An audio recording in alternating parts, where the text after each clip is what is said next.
दो भाई थे, एक का नाम था धर्मवीर और एक का नाम था कर्मवीर। जो धर्मवीर था वो बड़ा धर्मात्मा था, भगवान में बड़ी श्रद्धा रखता था, संत महात्माओं का बड़ा सम्मान करता था। लेकिन कर्मवीर नास्तिक प्रवृत्ति का था, उसे पूजा पाठ से लेना देना नहीं था। वो बहुत ज्यादा भगवान की भक्ति में ध्यान नहीं देता था, संत महात्माओं को देख करके ही भाग जाता था। अब धर्मवीर बड़ा परेशान रहता था कि बताओ, है तो मेरा भाई और कितना नास्तिक है। संत महात्मा घर बुला करके लाता तो ये भगा देता सबको। बड़ी मुश्किल से वह बेचारा अपना धर्म कर्म कर पाता था। एक दिन संत महात्माओं की मंडली आई धर्मवीर के गांव में। अब धर्मवीर का तो स्वभाव था, जब भी संत महात्माओं को देखे तो दौड़ पड़ता था जाकर के संतों का दर्शन करने के लिए। पहुंच गया, जाकर के प्रणाम किया महंत जी से और कहा, महाराज जी बड़ी कृपा हुई जो आप हमारे गांव पधारे, कृपा करके आज का भोजन हमारे यहाँ हो जाए। महंत जी ने स्वीकृति दे दी, ठीक है बच्चा, आज हम तुम्हारे यहाँ ही भोजन करेंगे। तो धर्मवीर हाथ जोड़ करके बोला कि सरकार एक प्रार्थना है आपसे, मेरा एक भाई है बड़ा नास्तिक है, अगर वो बुरा भला कुछ थोड़ा बहुत कह दे तो आप उसको मन से मत लीजिएगा, क्षमा कर दीजिएगा, वो बलबोला है। महात्मा जी ने कहा नहीं नहीं कोई बात नहीं, ठीक है तुम्हारा भाई है, थोड़ा बहुत अगर गड़बड़ है तो कुछ उसको मार्ग हम बताएंगे भाई, सुधार होगा उसमें, बड़ी कृपा होगी महाराज। तो महात्माओं को लेकर के धर्मवीर पहुंचा अपने घर, और जैसी संत महात्माओं को उसके भाई कर्मवीर ने देखा तो जा करके सीधे अपने कमरे में घुस गया और भीतर से दरवाजा बंद कर लिया, कुंडी लगा ली कि जब तक ये महात्मा रहेंगे मैं बाहर ही नहीं निकलूंगा। अब तो महात्माओं ने बढ़िया भोजन बनाया, भंडारा तैयार हुआ। भोजन बना करके जब तैयार हो गया तो पंगत लगी भाई, सभी महात्मा बैठे चारों तरफ से पंगत में, पत्तलें परोसी गई, सब कुछ परोसा गया जितना भी सामान था। अब भोग लगाया गया, अब भोग लगा, इसके बाद जयकारा होता है महात्माओं के यहाँ। आप लोग अगर आश्रम गए होंगे, पूज्य महाराज श्री जब पंगत फेरते हैं तो जयकारा भी लगाते हैं, तो घंटों जयकारा महात्माओं के आश्रमों में लगती है जब पंगत होती है तो घंटों जयकारा लगी। अब कर्मवीर भीतर बैठा बैठा सब सुन रहा था कि अभी तो जयकारा लग रहा है, इसके बाद भोजन होगा, तो घंटों ये लोग भोजन करेंगे। जयकारा हुआ, भोजन हुआ, सबका भोजन हुआ, सबने हाथ मुंह धोया और धर्मवीर ने सबको दक्षिणा भी प्रदान करी। अब जब सब महात्मा लोग जाने लगे तो महंत जी ने धर्मवीर को बुलाया, इधर आओ, तुम्हारा भाई कहाँ है, बुलाओ उसे। धर्मवीर ने कहा, महाराज वो तो अपने कमरे में घुस गया, निकल ही नहीं रहा, क्या करूं। महात्मा जी ने कहा, बुलाओ तो सही, उससे बात करनी है। अरे वो नहीं निकलेगा महाराज, क्या कहूं। महात्मा जी समझ गए वास्तव में वो बाहर आने वाला नहीं है क्योंकि मैं हूं। तो महात्मा जी ने सभी संतों को विदा किया, देखो भाई जाओ जाओ तुम यहाँ से, मैं थोड़ी देर बाद आता हूँ। सभी महात्माओं को विदा कर दिए महंत जी, और धर्मवीर से बोले कि शांत रहना, उसको ये पता नहीं होना चाहिए कि अभी मैं तुम्हारे घर में हूँ। और जा करके महंत जी उसी दरवाजे में खड़े हो गए जिस कमरे के अंदर कर्मवीर घुसा था, और सोचने लग गए ये निकलेगा कैसे नहीं, जब तक नहीं निकलेगा मैं बाहर ही नहीं जाने वाला। अब जब चारों तरफ शांति आ गई, कर्मवीर को लगा कि लगता है सब महात्मा लोग चले गए भाई, तो शांति वातावरण बना। तो धीरे से दरवाजा खोला कर्मवीर और बाहर निकला, और जैसे ही बाहर निकला तो महात्मा जी तो ताक में खड़े हुए थे, पकड़ लिए, दबोच करके धरती पर पटक करके और चढ़ बैठ के ऊपर चढ़ गए छाती में। कर्मवीर ने कहा, महाराज जी ये क्या कर रहे हो, मेरे घर का ही खा करके मुझे मारने के लिए छाती पर चढ़े हो, मार डालोगे क्या मुझे। महात्मा जी ने कहा, हाँ आज तुम्हें हम मार डालेंगे। क्या बिगाड़ा है तुम्हारा। महात्मा जी ने कहा, कुछ बिगाड़ा नहीं है, लेकिन जो मैं कह रहा हूँ सो कह, एक बार भगवान का नाम ले, एक बार राम कह, पढ़ाई को कम करो। कर्मवीर ने कहा, नहीं नहीं मैं बिल्कुल नहीं कह सकता। महात्मा जी का नहीं कहेगा तो आज मैं तेरे प्राण ही ले लूंगा। एक मुक्का छाती पर जम के मारा, अब तो कर्मवीर की हालत बिगड़ गई। महाराज जी मुझे मार डालोगे क्या। महात्मा जी ने कहा, हाँ आज मैं तेरे प्राण ले लूंगा अगर तू एक बार राम नहीं कहेगा। डरते डरते कर्मवीर ने कहा, महाराज मेरे प्राण बचाओ, मैं कह रहा हूँ, और बोला राम। महात्मा जी छाती से उतर गए, नीचे आए और बोले, बन गया बच्चा तेरा काम। अब सुनो, एक बार तुमने मेरे कहने पर राम का नाम लिया है, प्रभु का नाम लिया है, अगर इसको तुमसे कोई कहे कि इसके बदले कुछ ले लो तो इसके पुण्य को बेचना मत। एक बार राम के महत्व को तुम जानते नहीं हो क्या होता है, पर तुमने धोखे से भी ले लिया है, लेकिन फिर भी अगर कोई तुमसे कहे इसके बदले हमसे कुछ ले लो भाई, तुमने जो एक बार राम कहा है तो इसको बेचना मत। उसने कहा हाँ ठीक है महाराज, मेरे प्राण बचाओ, मुझे क्षमा करो, जाओ यहाँ से। महात्मा जी वहां से चले गए। अब कर्मवीर था, नास्तिक था, कभी धर्म कर्म करता नहीं था। एक बार संत के कहने पर राम तो कह दिया, पर दोबारा फिर नहीं कहा कभी। अब जब इसकी मृत्यु हुई, धर्मराज के सामने इसका बुलावा पहुंचा। धर्मराज ने कहा देखो भाई इसका खाता खोलो। चित्रगुप्त ने खाता खोला, देखा, पता ये तो बड़ा नास्तिक रहा, कभी भगवान का नाम नहीं लिया। अरे नहीं नहीं, एक बार इसने एक संत के कहने पर प्रभु का नाम लिया है। महाराज एक बार इसने राम नाम लिया है तो इसका जो भी फल हो इसको दे दीजिए। धर्मराज ने कहा ठीक है ठीक है। धर्मराज ने कर्मवीर से कहा कि बताओ एक बार तुमने प्रभु का नाम लिया है, वो भी एक संत के कहने पर, बताओ तुम्हें क्या देना चाहिए, क्या लोगे तुम? इसको वही संत की बात याद आ गई। महात्मा जी ने कहा था कि इस राम नाम के महत्व को बेचना मत, इसके बदले तुम किसी से कुछ लेना मत। तो इसके दिमाग में आ गया, इसने कहा कि महाराज जो मिलता हो इसके बदले हमको दे दो। अब धर्मराज तो चक्कर में पड़ गए। देखिए धर्मराज और यमराज एक ही हैं, पापियों के लिए है वो यमराज और पुण्यात्माओं के लिए है धर्मराज। एक व्यक्ति का ही दो नाम है। तो धर्मराज को जब कहा कि इसके बदले महाराज जो मिलता हो हमको दे दो, अब धर्मराज हिसाब लगाने लग गए कि एक बार राम जिसने कहा है उसको क्या देना चाहिए भाई। अब उनके पास प्रभु के नाम की महिमा का कोई लेखा जोखा थोड़ी ना है, पापियों का लेखा जोखा रहता है। उन्होंने सोचा कि नहीं नहीं, प्रभु का नाम शंकर भगवान दिन रात गाते रहते हैं, चलो चले उन्हीं से पूछते हैं कि एक बार राम नाम की महिमा का महत्व क्या है। पहुंच गए, कर्मवीर को साथ में लिया और पहुंच गए कैलाश पर्वत। भगवान शंकर को प्रणाम किया। भोले बाबा ने कहा आइए आइए धर्मराज जी, किसको लेकर के आए हैं? तब धर्मराज ने सारी घटना बताई। महाराज ये है जीव, इसने एक बार प्रभु का नाम लिया है। हमने कहा क्या चाहिए बताओ?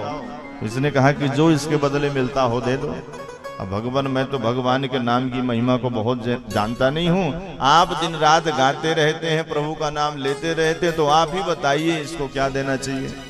अब शंकर भगवान ने कहा देखो भाई, राम नाम तो मैं दिन रात गाता हूँ, पर उनकी महिमा मैं भी बहुत ज्यादा नहीं जानता। चलो ब्रह्मा जी के पास, वो सृष्टि रचना करते हैं, वही बताएंगे कुछ। ब्रह्मा जी के पास आए। ब्रह्मा जी ने भी कहा कि राम नाम की महिमा का लेखा जोखा मेरे पास नहीं है, ये जिनका नाम है चलो उन्हीं के पास। तो पहुंचे क्षीर सागर भगवान के पास। भगवान ने कहा आइए आइए ब्रह्मा जी, आज भोलेनाथ सब साथ में कैसे भाई, क्या हुआ?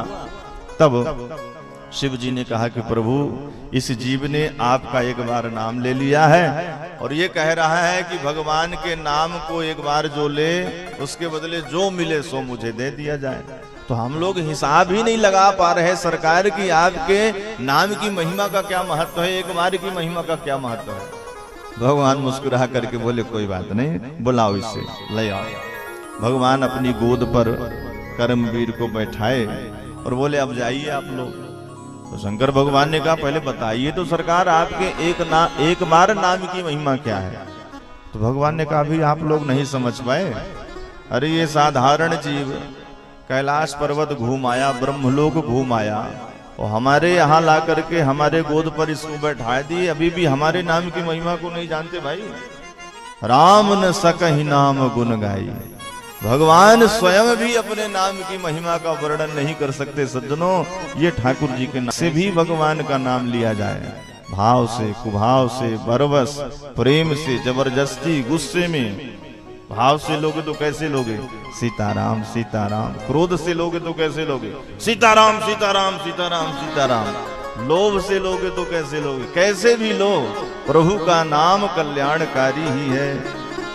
भाय कुभाय अनख आलस हो, भाय कुभाय अनख आलस हो।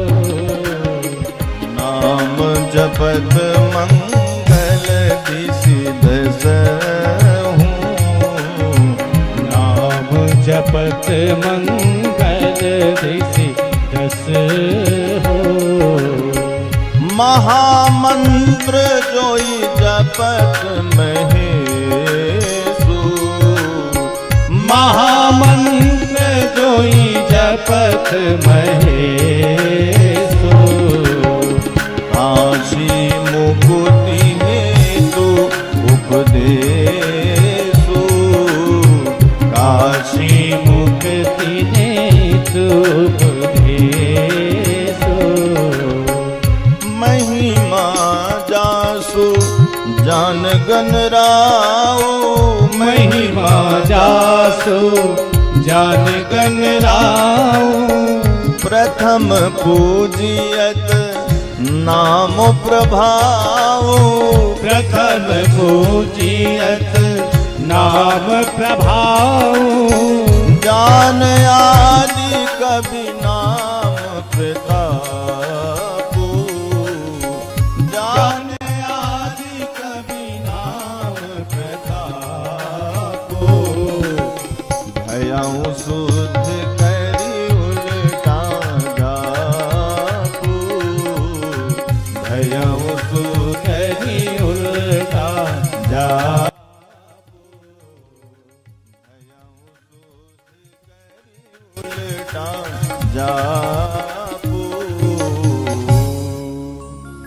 भगवान के नाम की बड़ी महिमा है सज्जनों। कैसे भी ठाकुर जी का नाम लेना चाहिए। भाव कुभाव अनख आलस हूँ, नाम चपत मंगल दिसिदस हूँ। स्नान करने जाते हैं कम से कम 20-25 मिनट सबको लग ही जाता है। तो जैसे ही सिर पर आप जल डालिए सीताराम सीताराम शुरू कर दीजिए, और जब तक वस्त्र ना बदल ले तब तक नाम चलने दीजिए। तो बताइए ये नित्य का नियम बन जाएगा। और 10-15 मिनट भी अगर हम सीताराम सीताराम कर लेंगे और ये नियम कभी टूटेगा नहीं। तो गुरुदेव भगवान कल क्या कह रहे थे, 12 साल नियमित जो नियम चल जाए सिद्ध हो जाता है। वो नियम ही सिद्ध हो जाता है। तो नहाते समय भी अगर सीताराम 10 मिनट का नियम लिया जाए तो 12 वर्ष में सिद्ध हो जाएगा हमारा यह नियम। अब भगवान का नाम तो हर परिस्थिति में लिया जा सकता है भाई। एक भगवान का नाम होता है और एक मंत्र होता है। जो गुरु जी कान में मंत्र देते हैं उसको पवित्र अवस्था में जपना चाहिए, मंत्र है वो। लेकिन नाम तो किसी भी अवस्था में लिया जा सकता है। पवित्र है अपवित्र है कैसे भी है, कैसे भी लीजिए, सूदक सोबर कुछ भी पड़ जाए, लेकिन भगवान का नाम हमेशा लेना चाहिए। तो 12 साल में तो सिद्ध ही हो जाएगा ना। और जो नियम सिद्ध हो जाएगा तो फिर भगवत प्राप्ति भी सहज रूप से ही हो जाएगी। कितना सरल मार्ग संतों ने हम लोगों को बताया है भाई। लोग कहते हैं कलयुग बड़ा खराब है भाई, बड़ा दूषित युग है, इसमें तो सबकी बुद्धि मंद पड़ी हुई है। लेकिन कलयुग सम कोई युग नहीं है। सहज ही परमात्मा की प्राप्ति होती है इस कलिकाल में। बहुत जल्दी ठाकुर जी रीझते हैं इस कलिकाल में, केवल नाम पर निष्ठा हो जाए तो। बोलिए भक्त वत्सल भगवान की जय हो। भगवान के धाम अयोध्या धाम का वर्णन किया गया है। अवधपुरी अति पावनी। भगवान अवधपुर में अवतार लेकर के आए, जन्म लेकर के आए, जहां पर सरयू मैया प्रवाहित हो रही हैं। सरजू जी का दर्शन आप सभी ने किया होगा, गंगा जी का भी किया होगा भाई। तो गंगा जी तो निकली है भगवान के चरणों से निकली गंगा प्यारी, जिसने सारी दुनिया तारी। तो गंगा जी चरणों तक है भगवान का। तो सरजू जी कहाँ से निकली? सरजू जी निकली हैं भगवान के नेत्रों से। प्रभु के अश्रु की धार से सरजू जी निकली हैं। तो सरजू जी का भी जो कोई दर्शन कर लेता है, एक बार सरजू जी में भी स्नान कर लेता है, वह भी भगवान का परम प्रिय हो जाता है। तो ऐसी सरजू मैया को बारंबार प्रणाम, अयोध्या धाम को प्रणाम, माँ कौशल्या, माँ कैकेयी, माँ सुमित्रा जी को प्रणाम किया, महाराज दशरथ जी को प्रणाम किया, तीनों भाइयों को प्रणाम किया, समस्त अयोध्या वासियों को, समस्त परिकर को प्रणाम किया है। अवधपुर के वासी भगवान के बड़े परम प्रिय थे, बहुत प्रेमी थे। तभी तो जब भगवान अपने साकेत धाम को गए तो समस्त अयोध्या वासियों को लेकर के गए। वर्णन आता है कि यहाँ तक कि चीटी मटा भी जितने अयोध्या में थे सबको उठा करके ले गए, चलो हमारे धाम। लेकिन हनुमान जी महाराज नहीं गए। राम जी ने पूछा क्यों नहीं चल रहे हो भाई, चलना नहीं है क्या? तो हनुमान जी ने कहा नहीं नहीं प्रभु, पहले ये बताइए कि आपके साकेत धाम में आपकी कथा मिलेगी? भगवान ने कहा वहां पर कथावाचक तो नहीं है हनुमान, लेकिन हम तो तुम्हें हरदम मिलेंगे भाई। हनुमान जी ने कहा मेरा जाने का कार्यक्रम कैंसिल करिए, क्योंकि जहां आपकी कथा ना हो वहां मैं जाकर के क्या करूंगा। और रही बात आपकी, तो आप तो 24 घंटे मेरे हृदय में रहते हो ना। जहाँ सुहृदय आगार बसहि राम सर चाप धर, तो आप तो 24 घंटे मेरे हृदय में विराजमान हो। और जहां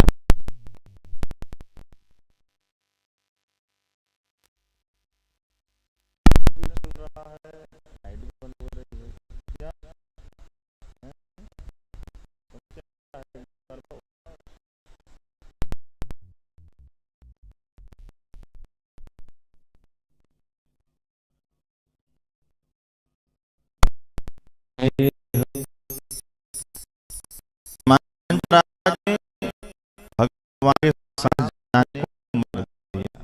और इस काल में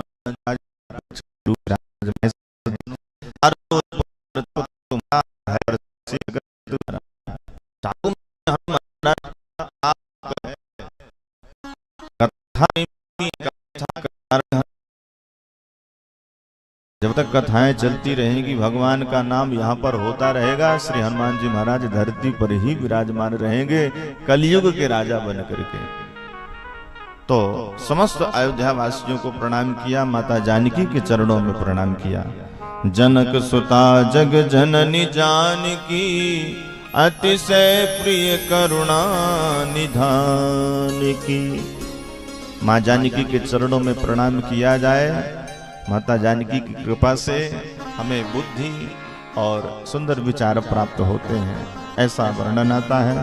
प्रभु के चरणों में प्रणाम किया और सबको प्रणाम करने के पश्चात गोस्वामी तुलसीदास जी महाराज इस कथा को अब प्रयाग की ओर लेकर के चल रहे हैं, कर्मकांड घाट की ओर लेकर के चल रहे हैं, जहाँ के वक्ता है याज्ञवल्क्य जी महाराज और श्रोता है भरद्वाज जी महाराज। तो आइए हम लोग भी दरबारी में भाव पूर्वक भगवान की कथा में हम सभी कर्मकांड घाट में प्रवेश करें, प्रयागराज की ओर चलें। भरद्वाज मुनि बसहि प्रयागा, भरद्वाज मुनि बसहि प्रयागा। तिनहि राम पद अति अनुरागा, तिनहि राम पद अति अनुरागा। तापस समदम दया निधाना, तापस समदम दया निधाना। परमारथ पथ परम सुजाना, परमारथ पथ परम सुजाना। मार्गत रवि जब होई, माघ मकर गत निकट होई। तीरथपति आव सब कोई, तीरथपति आव सब कोई। तीरथपति आव सब कोई। कर्मकांड घाट, जहाँ के वक्ता है याज्ञवल्क्य जी महाराज, श्रोता है भरद्वाज मुनि। आज माघ का मेला जो लगता है ना, महाकुंभ तो अलग है, कई वर्षों में लगता है, पर माघ का मेला हर वर्ष लगता है। आप लोग जाते होंगे वहां पर, कितने भक्त कल्पवास भी करते हैं। हमारे पूज्य महाराज श्री भी जाकर के वहां पर कल्पवास करते हैं। हमारा तो खालसा ही लगता है, बड़ा खड़ा खालसा, 1 महीने के लिए। कब? मकर संक्रांति से प्रारंभ होता है। सूर्य जब मकर राशि में आते हैं तभी से माघ का मेला लगता है। तो ये परंपरा कब से चल रही है भाई? बरसों से चल रही है, बहुत पहले से ये परंपरा चल रही है। तो माघ का मेला लगा और समस्त संत महात्मा ऋषि मुनि, यहाँ तक कि देव दनुज भी पधारते हैं। समस्त देवता भी 1 महीने के लिए प्रयाग में आते हैं।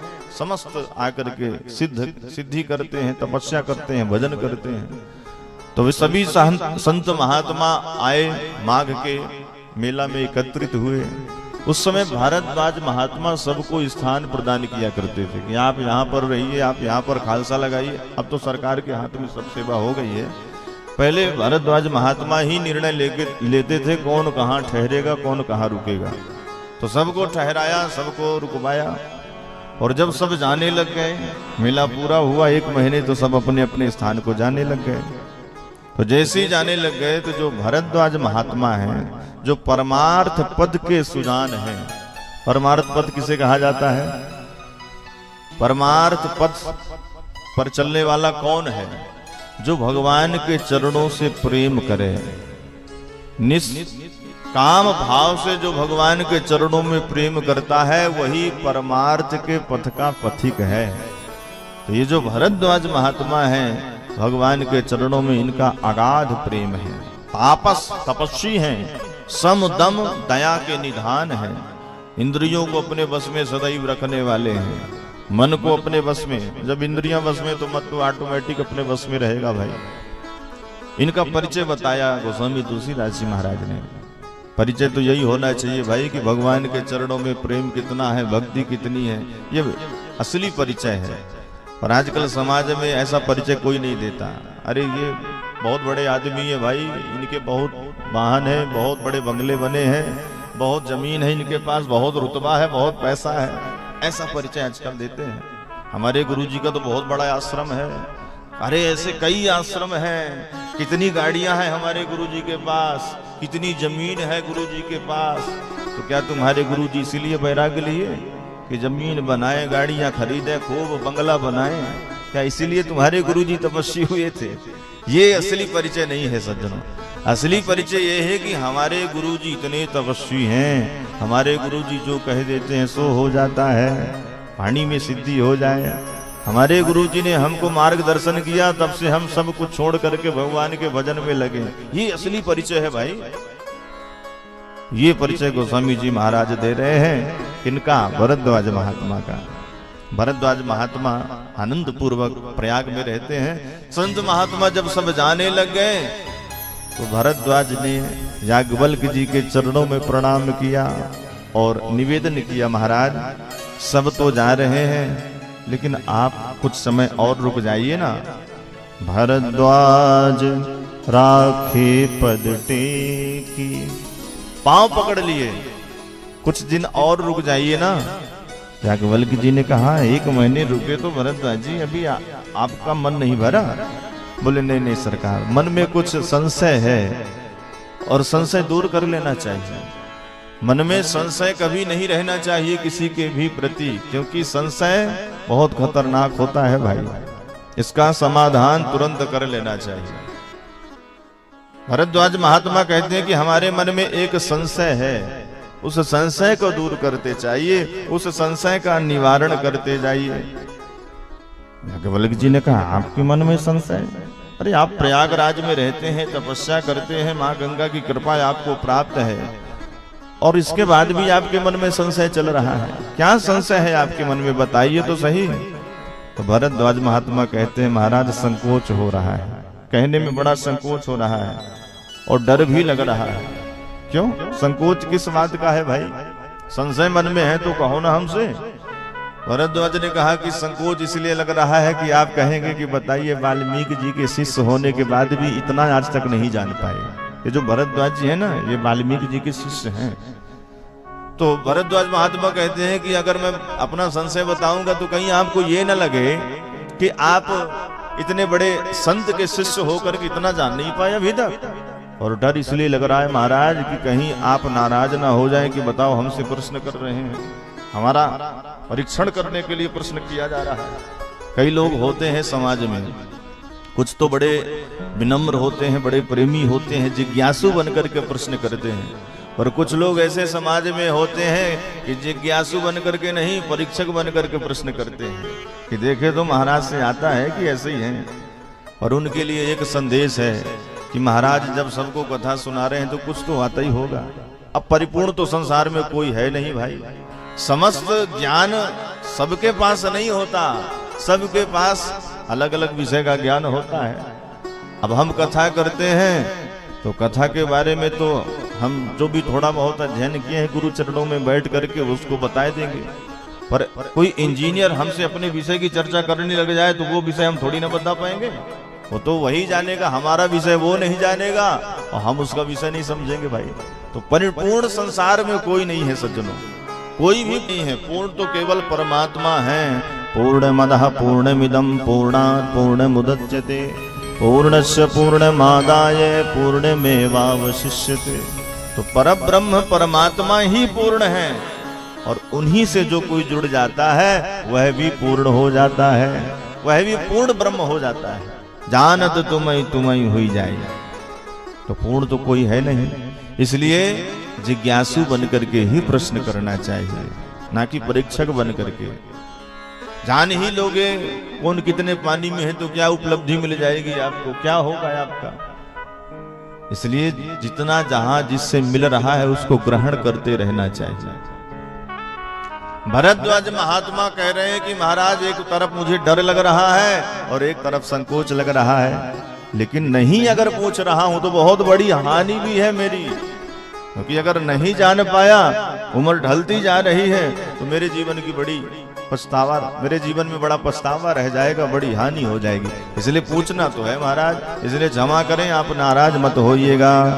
नाथ एक संशय क्या है? भरद्वाज महात्मा याज्ञवल्क्य जी से कह रहे हैं, नाथ एक संशय बड़ मोरे करगत वेद तत्व सब तोरे।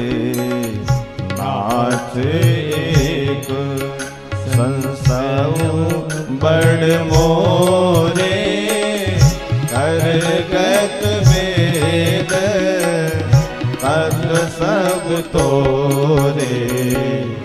कहत सुमोही लागत भय लाजा, जो न कहूँ बड़ होई अकाजा। कहत सुमोही लागत भय लाजा, जो न कहूँ होई अकाजा। राम कवन पूछऊं प्रभु तो ही कहिए बुझाई, कृपा निधि मोही।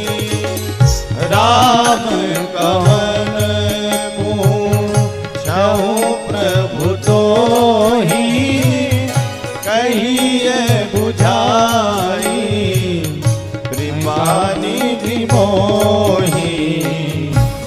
एक राम अवधेश कुमारा, तिनकर चरित विदित संसारा। एक राम अवधेश कुमारा, तिनकर चरित विदित संसारा। नारी विरह दुख लहहूँ अपारा, भयऊँ रोष रन रावण मारा।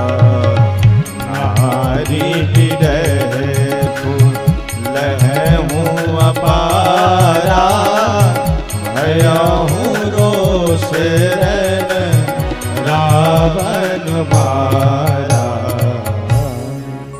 महाराज मेरे मन में एक संशय है। क्या? मैं जानना चाहता हूँ राम कौन है, राम जी के बारे में जानना चाहता हूँ कौन है। अब बताइए, भरद्वाज महात्मा पूछ रहे हैं राम कौन है। अच्छा, एक मैं आप लोगों से प्रश्न करूं, आप लोग जानते हैं राम कौन है? जानते हैं? अरे सब कोई जानते हैं भाई, राम भगवान है, कौन नहीं जानता। एक छोटा बच्चा से भी पूछा जाए कि बताओ राम जी कौन है, तो वही कहेगा कि राम जी तो भगवान हैं। तो बताइए, जब हम सब जानते हैं राम जी भगवान